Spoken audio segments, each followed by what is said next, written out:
Start your day. 7 minutes after 7. How are you doing? Welcome to the second half of Kenya's biggest conversation, The Situation Room. We are glad that you're tuned in on Spice FM, on KTN, on YouTube, on Facebook, on X, on TikTok, on Radio Gardens of Choice. Asante sana for choosing this as the way to start your day. Now, Safaricom has invested for so many years on these home fiber connections, right? Over 400,000 customers countrywide. They're in all major towns and cities countrywide. And what goes with that is we talk about customer support. Mm-hmm. You know, before I switched on to Safaricom, I was on another one, my friend. If the connection speeds are low and you want to call them, so you will call the number and you will be on hold for like 10 minutes. Meaning you call and then you take a walk. Yeah. You are on hold, and it's not a toll-free number, by the way. Right? So it's just eating your money for 10 minutes, and then they come there. What is the problem? We have escalated it to our technicians. After waiting for 10 minutes. Aye, buana, these are jokes. This Safaricom thing, just take your phone, dial 400, straight Safaricom customer care. And those ones, for 400, they know you're calling about fiber.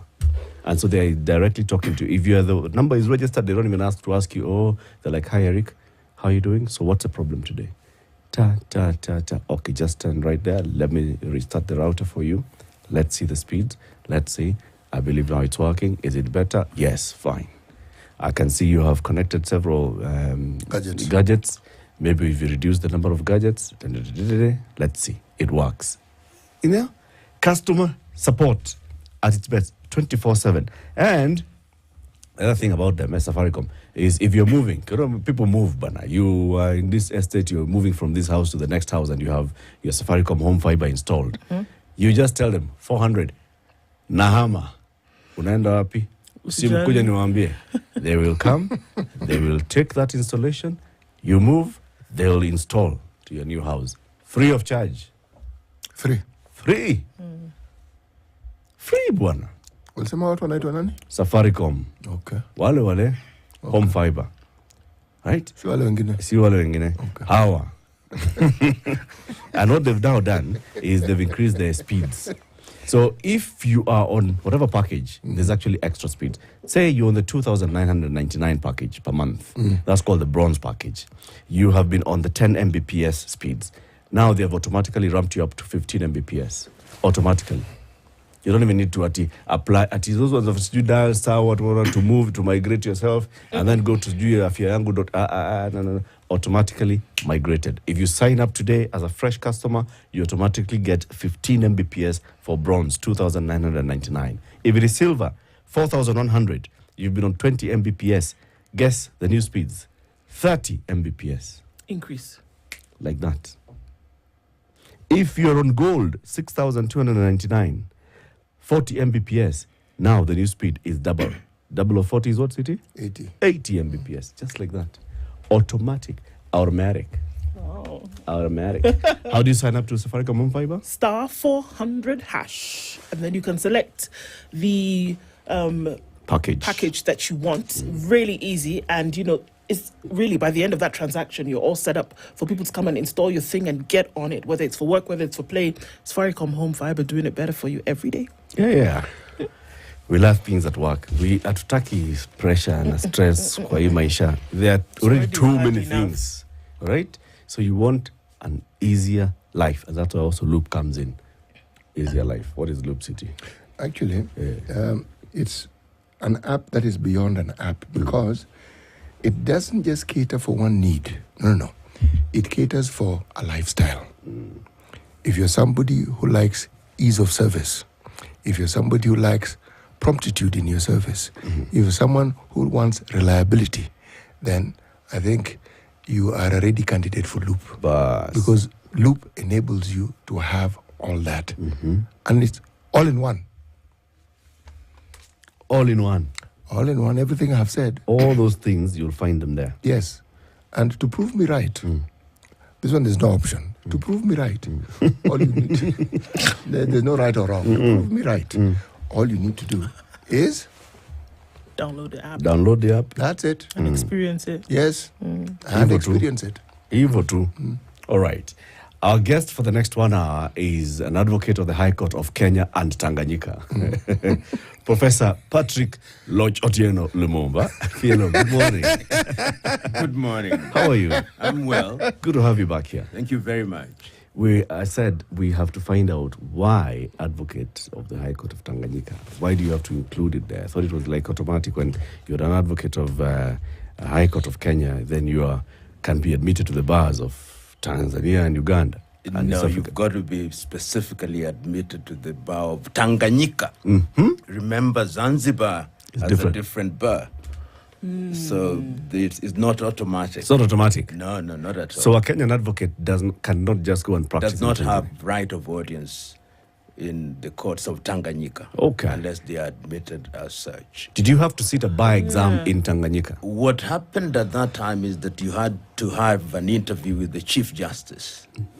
And the Chief Justice spent how many hours with me? 6 hours asking me questions about 6 the hours. laws of Tanzania and Tanganyika. And when he was satisfied that I knew the law, he recommended that I be admitted. Tanzania did not have bar examinations then. They have now introduced it like we do in Kenya. That's interesting. So you actually did study the laws of Tanganyika and Tanzania. Yeah. You had They've got to be satisfied that Yeah. I'm fit to practice in Tanganyika. Sasa interview ilikuwa kwa Kiswahili ama kwa Kwa Kiingereza na Kiswahili. So, swali la kwanza kaka mpendwa. kwenye haya maudhui sheria kwa kipengee. Karibu sana. Asante sana. CT will welcome you with today's proverb. And this week the proverbs are from the Gambia. Yes, the Republic of the Gambia, not just Gambia. This proverb is actually interesting. If you stir up water in the pond, you will bring up the pond. If you stir up water in the pond, you will bring up the pond. Prof, what's your interpretation? You make the pond come alive. That is how I understand it. Because if it is not stirred, then it's dead. But you stir it and give it life. Perfect. Stirring up the water in the pond, you bring up the pond. Yes. Is that what you're doing with a letter to the president? Exactly. Okay, give us now, first of all, the background.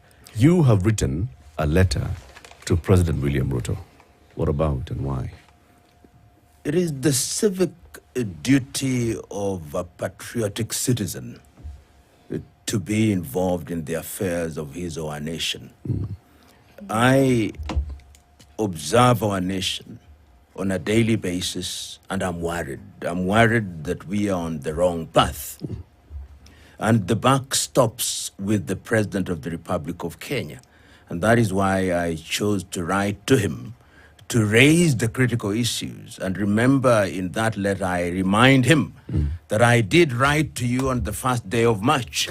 In the year 2023, and on that occasion I wrote to both him and Mr. Raila Odinga when the country was in trouble. Of course, I've been vindicated.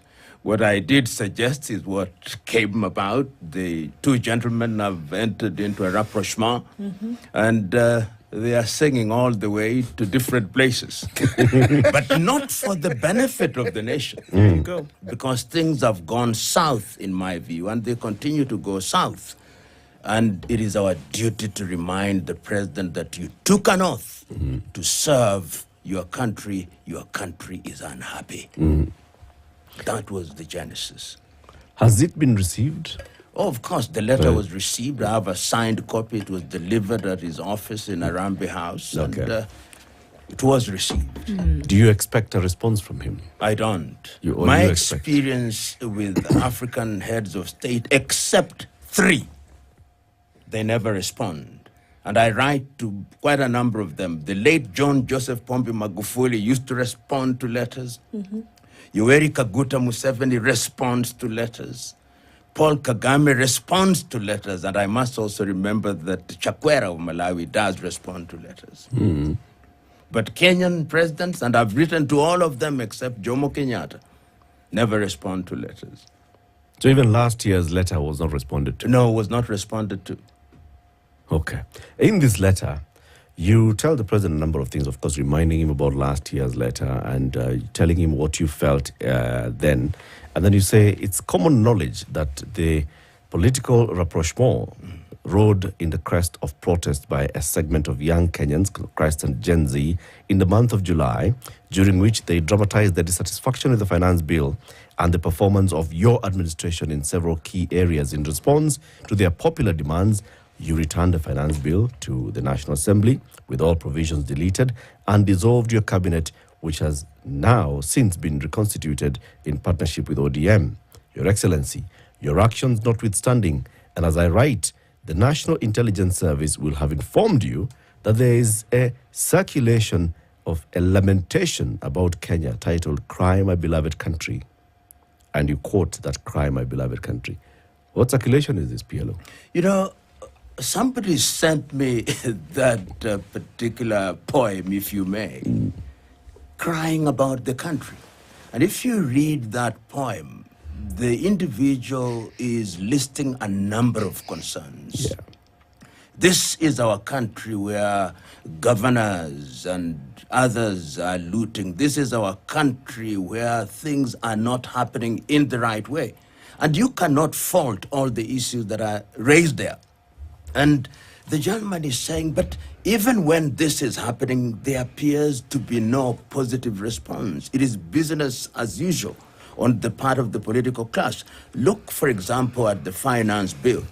Without precedent, there has never been in the history of any country that I know where the president, upon receiving a bill, returns it with all provisions deleted without recommendation as to what ought to happen.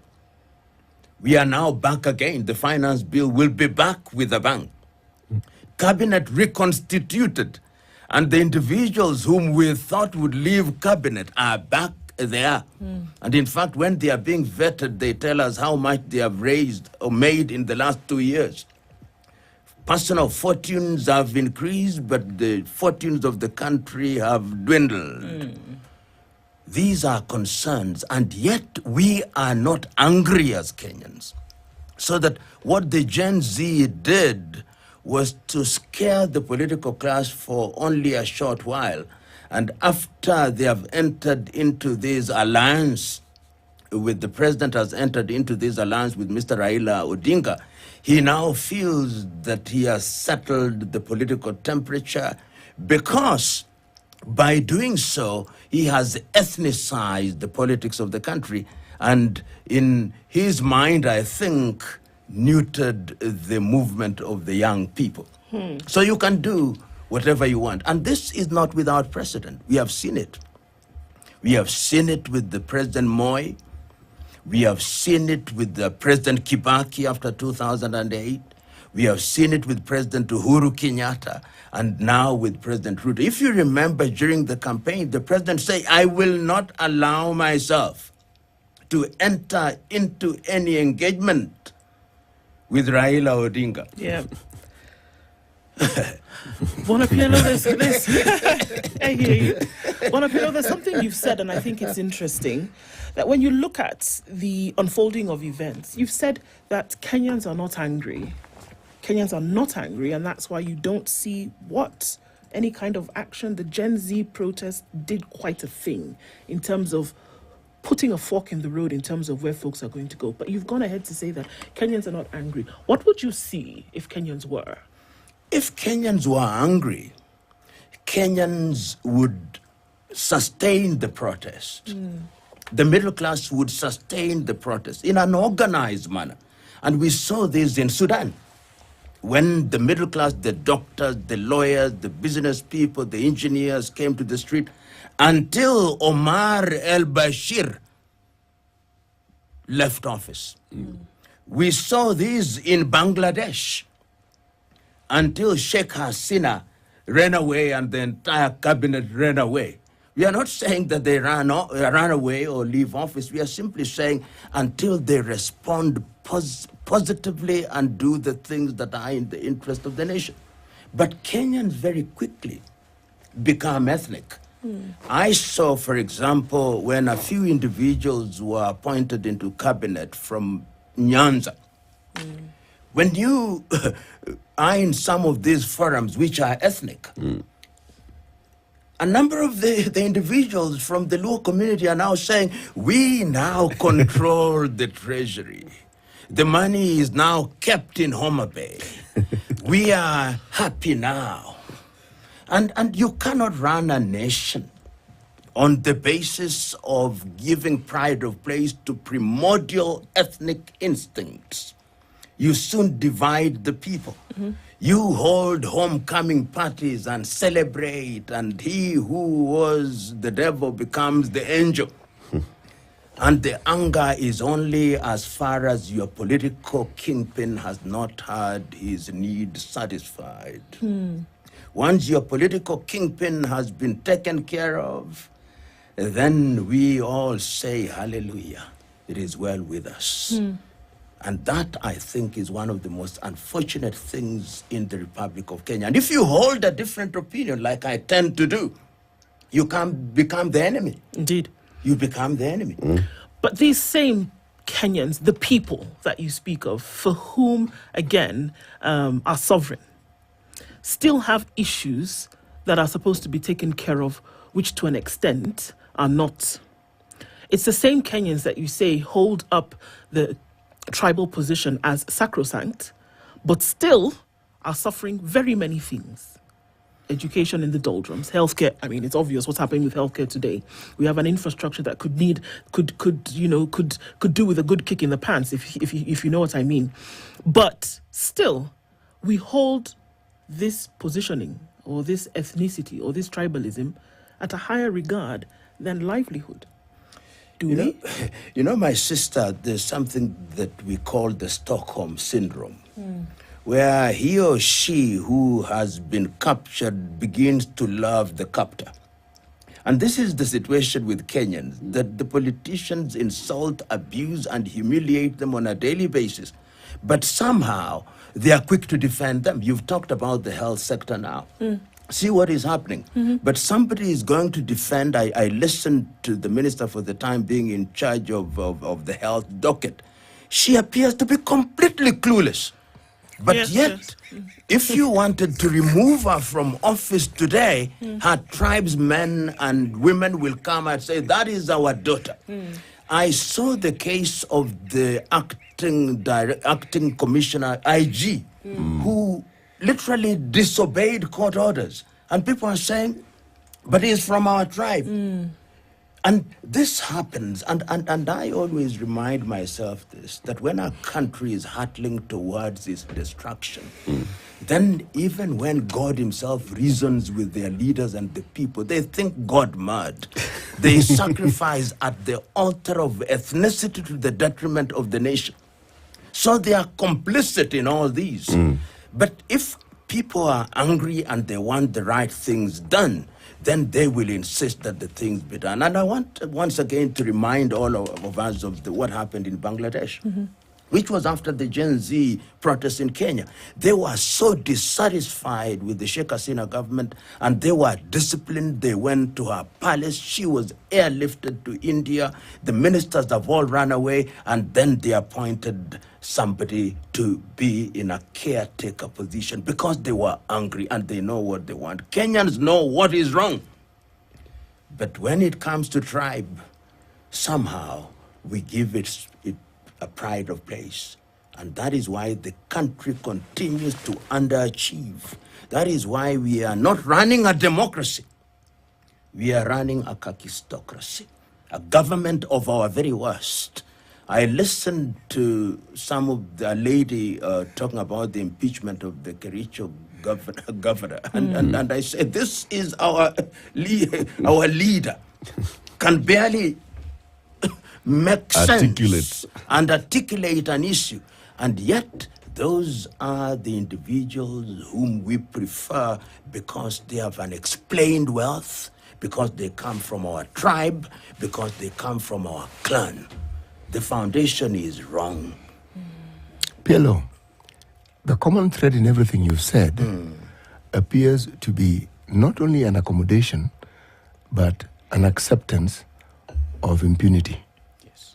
So that when we see it manifested in different ethnic groups, it is a commonality. Yes. Because everything we see, when you talk about a position of authority being given to someone in the form of a CS, what is it you're looking at? You're looking at power, and you're looking at what purportedly one could benefit. So it appears that the one thing we seem to have accepted as a nation is that wrong is not only tolerated, but it is accepted so long as it suits our own. And on that, we seem to have agreed.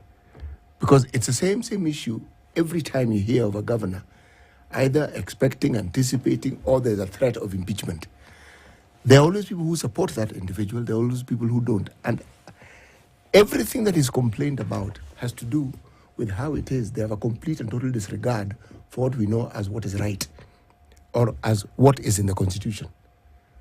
And if I look at some of the rulings that our courts have had of late, it has been about constitutionality. Yes. See, all this thing is saying this is not constitutional. Yeah.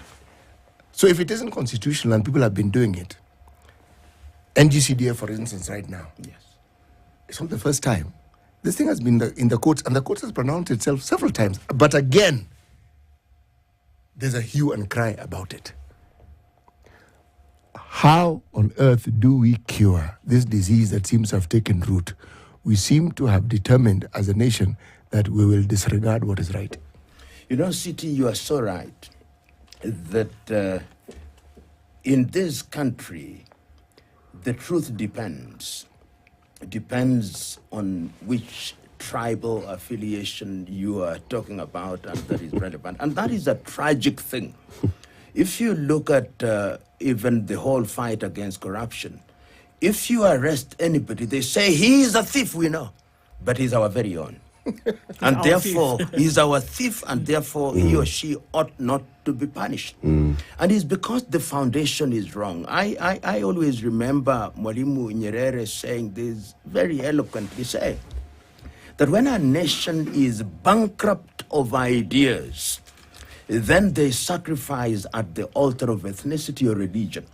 In Kenya, it is ethnicity. And the question you are posing, how do we deal with it? History has demonstrated that if you have leadership at the top that walks the talk, it can be eliminated. I worked fairly closely with President John Joseph Pombe Magufuli. And within 1 year, he had injected discipline in governance. He had ensured that things were happening on the right way, in the right way. And it can be done when the tone from the top is clear, consistent, and is accompanied by action.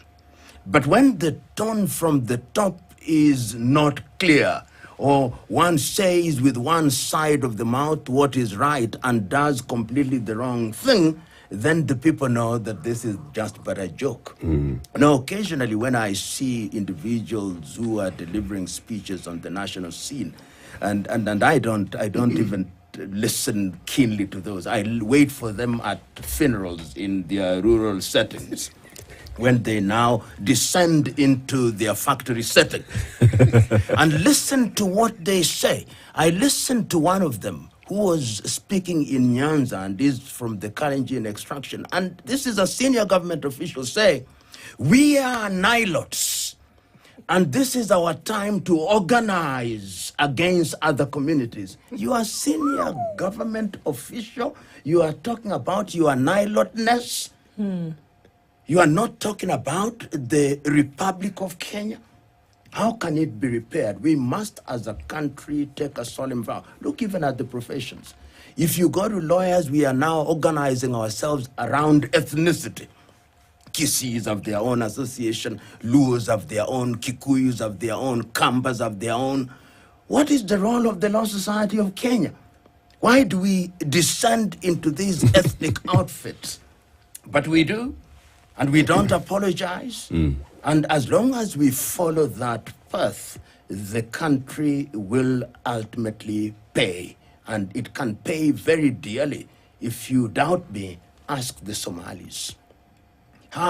What the equivalent of tribe in Somalia is the clan. And that is why it has not been possible to put Somalia together, because we worship at the altar of the gods of ethnicity. Let's The take a break. president, if he chose to, can move us in the right direction. Even by the manner in which you appoint individuals. If you look at major organizations and look at the appointments in this country, at the national level, and you look at the appointments in the counties of a young mentee who is a doctor of the Luo extraction, was head of the medical sector in Siaya. He was told by the then administration in Siaya, we cannot have a man from Migori. Can you, is of the Luo extraction now. The division is because he's from Migori, not Being Siaya. Siaya. A doctor. But yet, when you and me are sick and we want to be treated, we don't care about the tribe. We just want a good doctor. When we are flying, we are not asking which tribe, Just which a pilot. tribe is the pilot. We just want a good pilot. I think it is Deng Xiaoping who once said that when you want the rat caught, you simply want a cat that can catch the rat. You don't care whether it's black or brown. But here we ask, is the cat our cat? As long as we ask those irrelevant questions, our country will continue to suffer, and it is suffering as we speak. Let's take a break, Prof. Professor Pielo Lumumba is our guest this morning. He writes to presidents, and he has written a second letter to President William Ruto. One he wrote last year, another one he's written this year on the 25th of September, and he has a stamped copy received. So the letter has gone to the right office. Whether it has reached the right man, we are here to find out, right? At least it has gone to the right office. Indeed. Whether it has landed on the right desk, it's another conversation. I want to quote a bit of this, what you've quoted here. What you say is there's some lamentation going round on social media and other places titled, "Cry, My Beloved Country." The pain of being a Kenyan is slowly becoming unbearable. A country where pensioners' money is stolen and your government is quiet. A country where workers' wages are deducted and yet not remitted to SACCOs and banks, but we are quiet. A country where for 3 weeks, learners in secondary and university institutions have been in school and not learning, and everyone is quiet. A country where every day, people, including our children, are abducted only for bodies to be found in rivers and dams, but people are quiet. A country where the opposition joins the government not to check it or help the people, but to join in the feeding frenzy. But still the people are quiet. A country where road carnage is wiping our lives at will and people are quiet. A country where non-existent projects are initiated and paid for, but everyone is quiet. A country where the national